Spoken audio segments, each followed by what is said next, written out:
ಮಾಲೂರು ತಾಲೂಕಿನ ವಿವಿಧ ಇಲಾಖೆಗಳಲ್ಲಿ ನಡೆಯುತ್ತಿರುವ ಅಕ್ರಮಗಳ ಹಾಗೂ ಭ್ರಷ್ಟಾಚಾರವನ್ನು ತಡೆಗಟ್ಟುವಂತೆ ಕರ್ನಾಟಕ ರಾಜ್ಯ ರೈತ ಸಂಘ ಹಾಗೂ ಹಸಿರು ಸೇನೆ ಜಿಲ್ಲಾ ಸಮಿತಿ ವತಿಯಿಂದ ತಾಲೂಕು ದಂಡಾಧಿಕಾರಿಗಳಿಗೆ ಮನವಿಯನ್ನು ಸಲ್ಲಿಸಿದರು. Bureau report, ರಾಷ್ಟ್ರಧ್ವನಿ news Kannada, Malur. Archana.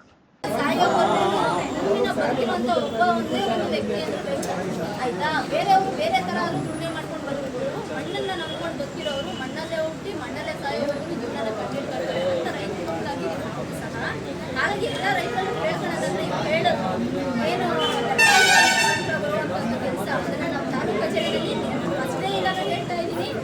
ಯಾರಿಗೆ ಏನು ಕೆಲಸಗಳಾಗಿರ್ಬೋದು, ಕೋಡಿ ವಿಚಾರ ಆಗಿರ್ಬೋದು, ಸಾಗುವಳಿಗೆ ಖಾತೆ ಆಗಿರ್ಬೋದು, ಪ್ರೀತಿ ಆಗಿರ್ಬೋದು, ಬಗರ್ಭ ಮರ್ಜಿಗಳ ವಿಲೇವಾರಿ ಆಗಿರ್ಬೋದು, ಯಾವುದೇ ಇದ್ರೂ ಸಹ ಖಂಡಿತ ನೇರವಾಗಿ ನಮ್ಮ ತಾಲೂಕು ಕಚೇರಿಯಲ್ಲಿ ಭೇಟಿ ಅವಧಿ ಆಗಿರ್ತೀನಿ. ಅವೈಲಬಲ್ ಟೈಮಿಂಗ್ಸ್ ನೋಡಿಕೊಂಡು ನನ್ನನ್ನೇ ಭೇಟಿ ಮಾಡಿ ನನ್ನ ಕೈಲಾದಷ್ಟು ಕಾನೂನು ಚೌಕಟ್ಟಿನಲ್ಲಿ ಇರೋವಂಥ ಕೆಲಸವನ್ನು ನಾನು ನೇರವಾಗಿ ರೈತರಿಗೆ ಮಾಡಿಕೊಡ್ತೀನಿ. ಅದು ನನ್ನ ಜವಾಬ್ದಾರಿ ಸಹ ಆಗಿರುತ್ತೆ. ಸೊ ಹಾಗಾಗಿ ಎಲ್ಲರೂ ಈ ಒಂದು ಮನವಿಯನ್ನು ಏನು ಹೋಗಿದ್ದೀರ, ನನ್ನ ತಾಲೂಕು ವ್ಯಾಪ್ತಿಯಲ್ಲಿ ಏನೇನು ಸಮಸ್ಯೆಗಳಿದೆ ಎಲ್ಲ ಇಲಾಖಾಧಿಕಾರಿಗಳನ್ನ ಕರೆಸಿ ನಮ್ಮ ಹಂತದಲ್ಲಿ ಪರಿಹಾರ ಆಗುವಂಥದ್ದನ್ನು ನಮ್ಮ ಹಂತದಲ್ಲಿ ಪರಿಹಾರ ಮಾಡ್ತೀವಿ. ಇನ್ನು ಉಳಿದಂತೆ ನಿಮ್ಮ ಒಂದು ಸಹಕಾರವೂ ಬೇಕಾಗಿದೆ. ನಾವು ಖಂಡಿತ ನಿಮ್ಮನ್ನು ಸಂಪರ್ಕ ಮಾಡಿ ನಾವು ಅದನ್ನು ಪರಿಹರಿಸ್ತೀವಿ.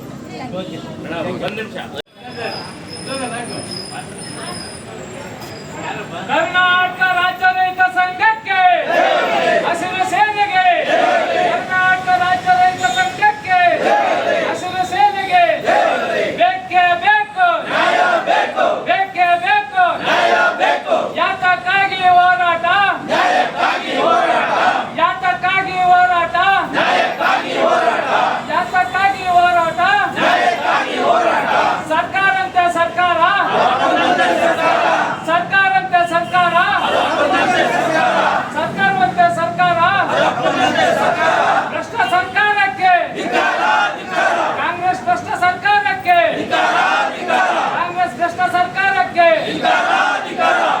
ಬೇಕೇ ಬೇಕು, ಬೇಕೇ ಬೇಕು, ಯಾತಕ್ಕಾಗಿ ಹೋರಾಟ, ಯಾತಕ್ಕಾಗಿ ಹೋರಾಟ.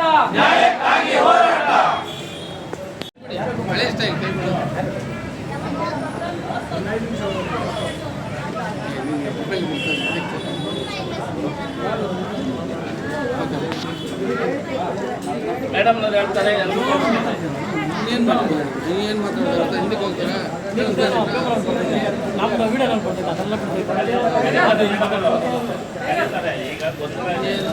ಹಿಂದಕ್ಕೆ ಹೋಗಲ್ಲ.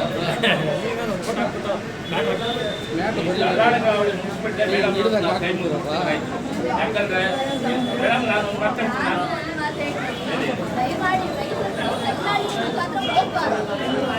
ಅಧಿಕಾರಿಗಳನ್ನ ಸರ್ಕಾರದ ಪರವಾಗಿ ಕೆಲಸ ಮಾಡೋದಕ್ಕೆ ನೇರವಾಗಿ ನಮ್ಮತ್ರ ಬಂದು ಕೇಳಿ. ನಾವು ನಿಮಗೆ ಕೆಲಸ ಮಾಡ್ಕೊಂಡಿಲ್ಲ ಅಂದ್ರೆ ಆವಾಗ ನೀವು ಮಾತಾಡಬೇಕು. ನೇರವಾಗಿ ಸರ್ ಹಲೋ, ಒಂದು ನಿಮಿಷ ಮಾತಾಡಿ ಮೇಡಮ್.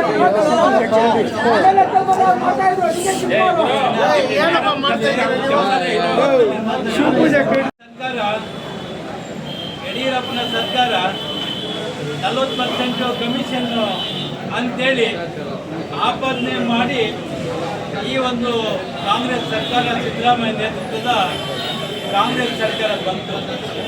ಅದು ರೈತರ ಪರವಾಗಿ ನಾವು ಹೋರಾಟಗಳನ್ನು ಮಾಡ್ತೀವಿ. ಏನು ಲ್ಯಾಂಡ್ ಅಕ್ವಿಜೇಷನ್ ಆ್ಯಕ್ಟ್